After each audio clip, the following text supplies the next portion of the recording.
Okay, we are preparing for something absolutely amazing here in the building where I am housed. An amazing young woman is going to be ordained tomorrow officially within our denomination. I am pleased and proud to be a part of it. Cannot wait. And so there's a little bit of hustle and a bustle, or what might be hustle and bustle, or could just be one of the recovery groups we host. But there's something going on outside.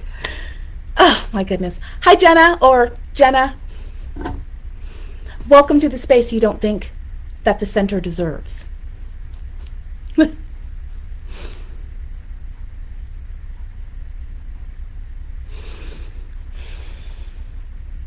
I was going to go and get some victuals and go see Mom before the sun went down, but I think that this is important enough to talk about now. Let's talk about cruelty and how it does or does not affect your racial justice practice, and particularly your applied relational ethics practice. This can be a very short video. Here's the skinny. Are you ready? Are you ready? Are you ready? It doesn't. You cannot be an intentionally cruel person and live out North Star values. You cannot say that you want to lessen and mitigate the harm endured by Black and brown people, perpetuated by white people and white supremacy, and be cruel. That's it. I mean, I'm going to say a little bit more because it's only 1:56, and I think I've got to talk for at least 5 minutes, but wow. Jenna's in the other video that came just before this one, and she had a lot of things to say. I think it's here. I don't think I have to work very hard to find it. Oh, here it is. Here it is. As I was talking, she basically said, "Good talk, but this is all for her retirement income." This is why she says what she says. I'm not retired. I worked for the county for 25 years, and I have a small but real retirement fund, but nope, doesn't pay the bills. And yes, the board of Liaison Race is committed to paying whether any executive director, whether it's me or whether or not I slip on a banana peel, which Jenna hopes for, outside in the parking lot, and someone else comes in. One of our deeply held convictions is that Black and brown people, Black women in particular, should be paid fairly. I make a small, and when I say small, that doesn't mean I'm ungrateful for it, but it is not grandiose at all. The average CEO or executive director of a nonprofit makes in the low six figures. Some of them will take out the ones like, the United Way, Goodwill, Salvation Army, the big ones, the big charities, and we're also going to carve out churches. But your average nonprofit, the executive director, when they are paid, makes in the low six figures. That's the average. Most people make kind of in the middle, about 50. I make $48,000 a year. That's a third of what the usual is. I do get my health insurance paid. And they're going to be cruel about that too. I don't mind telling you these things. I live in Southern California, which is a pretty expensive area to be. And so while I make about what the average family makes in Southern California, I'm not particularly living large. I have things to do and things that I'm responsible for. And in any case, we can divorce that from the general consensus, the general ethos of paying Black women fairly for their labor. And they have a problem with that. I don't know if they have a problem for other Black women, but then that brings us to the fact that so many Black women have left the racial justice space because they weren't funded, they weren't supported. Let's go to something else that they're going to eviscerate us about. Right before, in fact, the reason I was able to retire from the county is because a family, and Christina's already outed herself because Holly outed her in February, against the law because it was confidential information at the time and she was on staff, and that is actionable, but we chose not to be actionable about it. When they committed to an endowment fund, that endowment fund was actually for my health insurance, because if I was super very careful and got a part-time job being a greeter at Walmart, I could probably live on my retirement. But what I didn't have was health insurance. And so that family came forward and said, what would it take to make sure that you had health insurance? And we gave them a number. And they said, okay. And then we had a 3-hour conversation where we tried to talk them out of it. Nope. They have been incredibly faithful. And I would like to know, Jenna, Daniel, Holly's real, so Ms. Raines, why that is considered something that I should be eviscerated for. That a family saw what I was doing and supported it. Because of the fact that at the time, in late 2020, we felt that we would be able to basically pay a modest but real salary and cover my health expenses, we asked for those funds to be unrestricted, and they were to go to scholarships and fellowships and sabbaticals for thinkers and writers who do not have the same resources often that their white counterparts have. We have not yet been able to do that. That money has mostly gone to my salary, because of a couple of factors. One, there are people that had a big fat problem with the idea that I was going to be making a salary at all, because the standard consensus within white racial justice, people who historically have set the tone, is that we can raise money for other things, but we are expected ourselves to be impoverished. That is supremacist AF, and we hit on that hard. The second reason is after Holly did her mishegas in February, and we lost another quarter. We've never made budget, and so we have depended on that endowment. Were it not for that endowment, we wouldn't be here, and Jenna would be dancing a jig somewhere else. But 2021 and now 2022 have been a year of great growth for us. We have indeed been privileged to speak and to participate in workshops, at conventions, on boards. That's awesome. Most of them are grassroots and can't afford to pay us. That's where you come in. But I am not at all ashamed of the endowment. I'm saddened that we haven't been able to yet use it for what we want to, because that endowment fund is named after my mama. But that doesn't mean we go away. If it means that I wind up having to take a second job, then that is what it is. But no, there was nothing nefarious about that endowment. It's actually a great compliment that I am daily grateful for. Let's talk for a minute about the fact that the family who donated that money in pieces parts, it wasn't one big payout, sits in leadership on my board. You know why? Because I told her point blank that she would have absolutely no say about program, about methodology, about what I would talk about, and that she was just going to give that money and then she'd walk away and wave with a smile. She would have no power over those unrestricted funds. And it was the very fact that she looked at me eye to eye and said, okay, that made me know that she was a woman of honor and a woman of intention and a woman of reliability, as she has proven herself to be time and again. Much more so than the 3-month intern who basically fired herself and is still mad about it.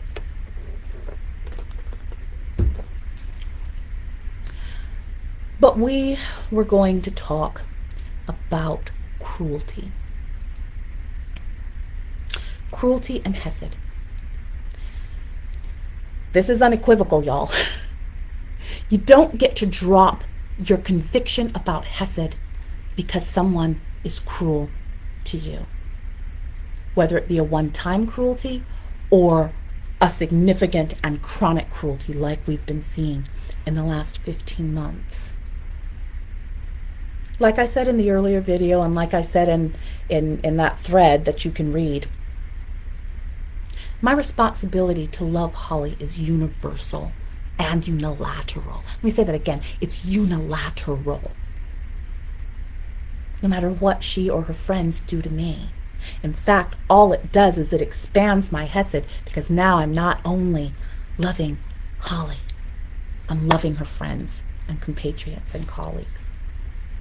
That doesn't mean that comes without accountability. In fact, Hesed is strong-armed, muscular, Mr. T, stone cold Steve Austin love. It's Bobby Watkins love.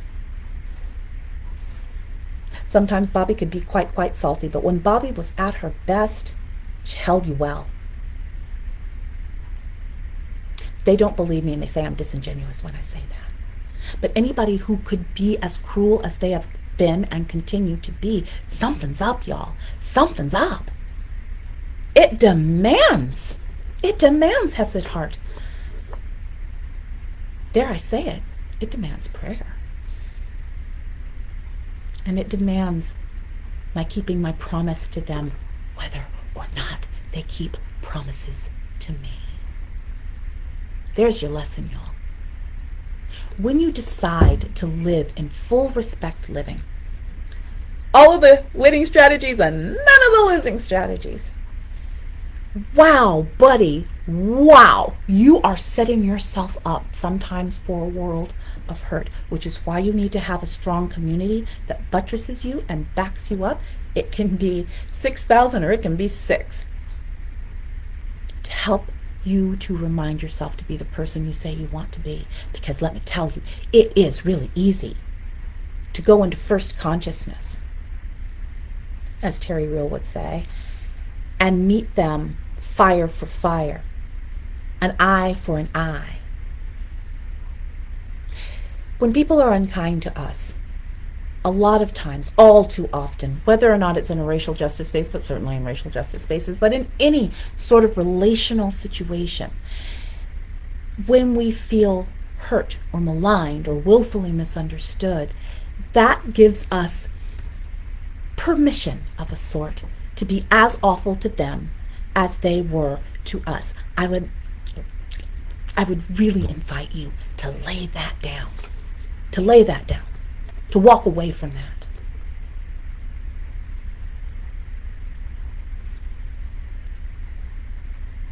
This is indeed an object lesson. This last 15 months has been an extended object lesson, but the last couple of days are definitely object lessons you can see there. This is such a big deal.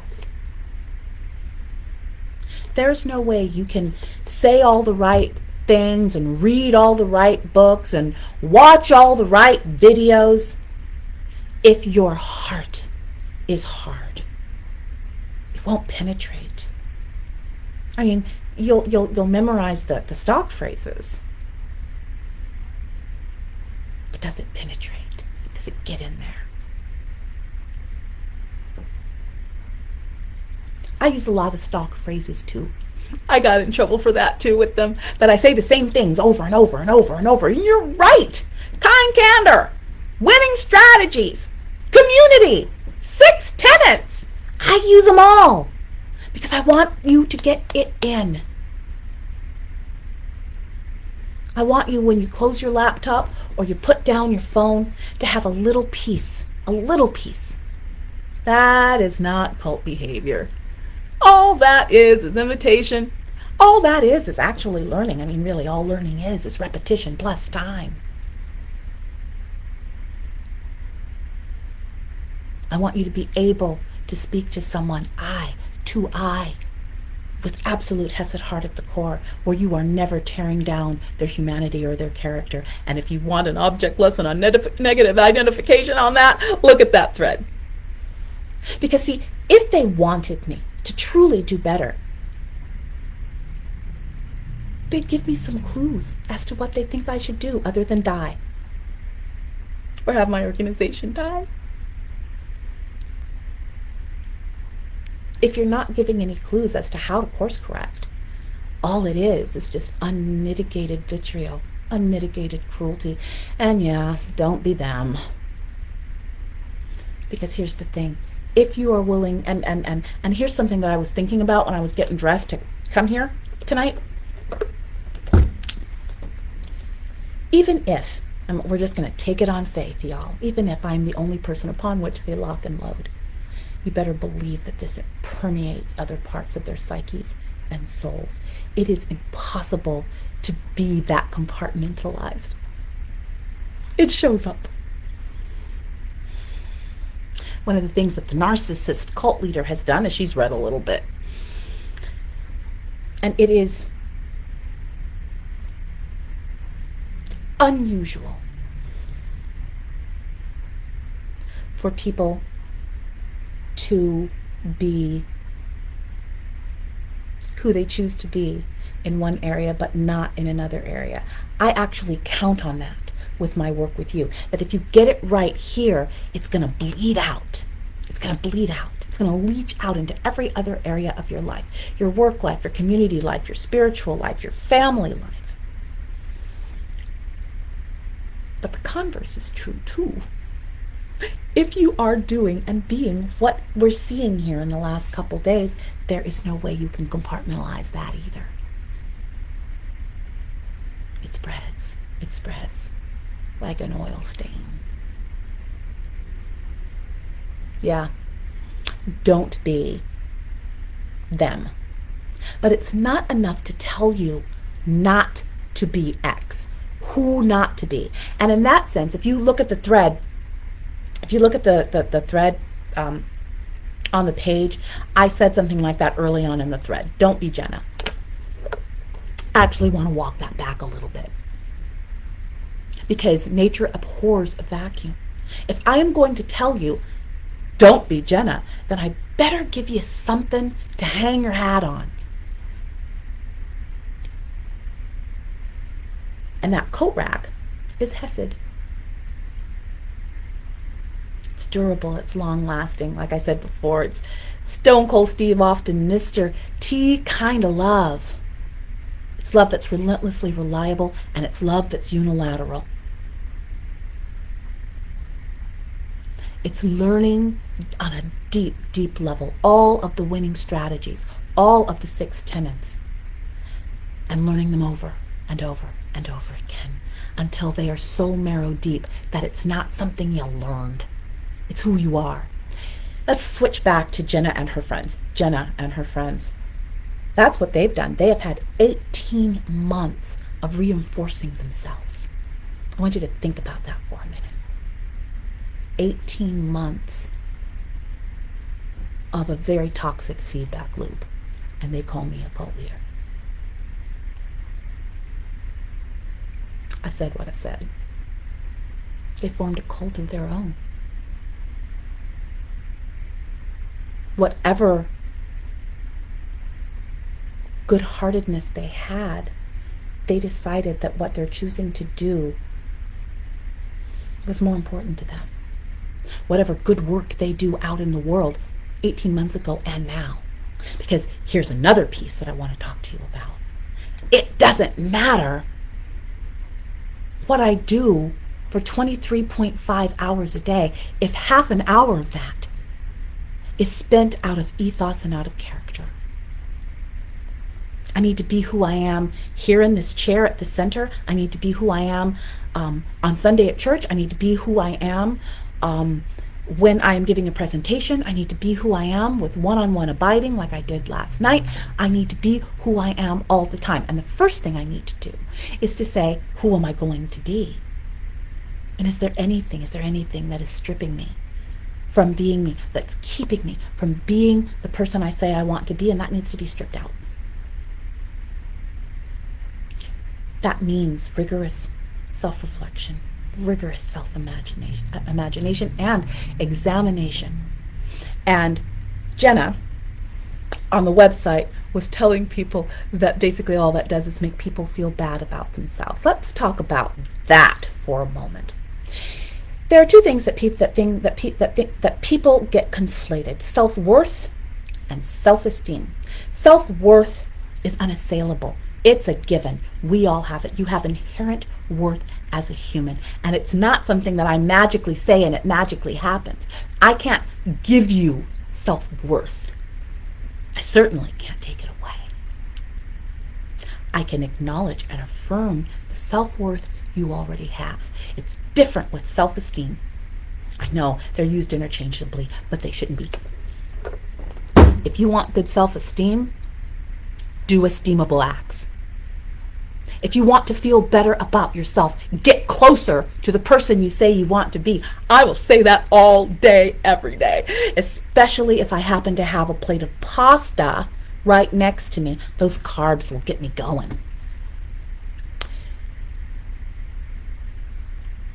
My asking people for intellectual and spiritual and relational rigor is not my telling them that they're worms. In fact, it is assuming the absolute best of them, that you can do this work well, that you do have the capacity, volition, and agency to do this work well. Because here's the thing, everybody does. Just like everybody has self-worth, regardless of whether or not people think you have self-worth, regardless of whether or not Jenna thinks I have self-worth, that self-worth is inviolate. All right, moving on. Let's talk about the self-esteem and the rigor. We talk about capacity, volition, and agency a lot. And the way we bring it up, a person could walk away thinking, I don't have those things. Oh, but you actually do. You actually do. I wish I had 3 cups. I actually do, but they need to be washed. 3 cups of capacity, volition, and agency. We all have them. The question is, what are they in service to? Jenna is using her capacity, volition, and agency to do some pretty crappy crap. That doesn't mean she doesn't have it. She's using it in full measure. She's using her capacity, she's using her willingness, volition, and she's using her agency. Not only can I, and not only do I want to, but I will. Every day I will make this a focus of my life. And you can't help but wonder if that capacity, volition, and agency were used in ways that actually really did stand for the people that she swears she stands for and with. Here's another fun fact. If you're willing to harm a black woman, any black woman, who is at ground zero in terms of not just overt racial justice actions, but just by showing up and living in the world every day, if you're willing to do that to even one, you are violent. I'm not talking about inadvertent harm. We will make mistakes every day. We will harm, but that's where you learn course correction, right? That's where you learn rigorous self-examination. That's where you learn how to repair and come back to reconciliation. But if you're doing it on purpose, well, if you're using your capacity, volition, and agency, your universe-given, your God-given capacity, volition, and agency to tear down and to destroy. Like I was telling my friend, I don't understand it. Not as a grown-up. I mean, I did a couple of mean things when I was a teenager. Some mean things that I'm not proud of. But the minute I became a child, let's use a scripture. When I was a child, I thought like a child. When I was 15 years old, I thought like a 15-year-old. But when I was an adult, I put away childish things. That includes cruelty, and that includes contempt. If you do nothing else, if you learn nothing else from me, it is that cruelty and contempt have no place in a person who says that they want to live an honorable and integral life. Period. Full stop. I love you. We'll talk later. Now I want pasta.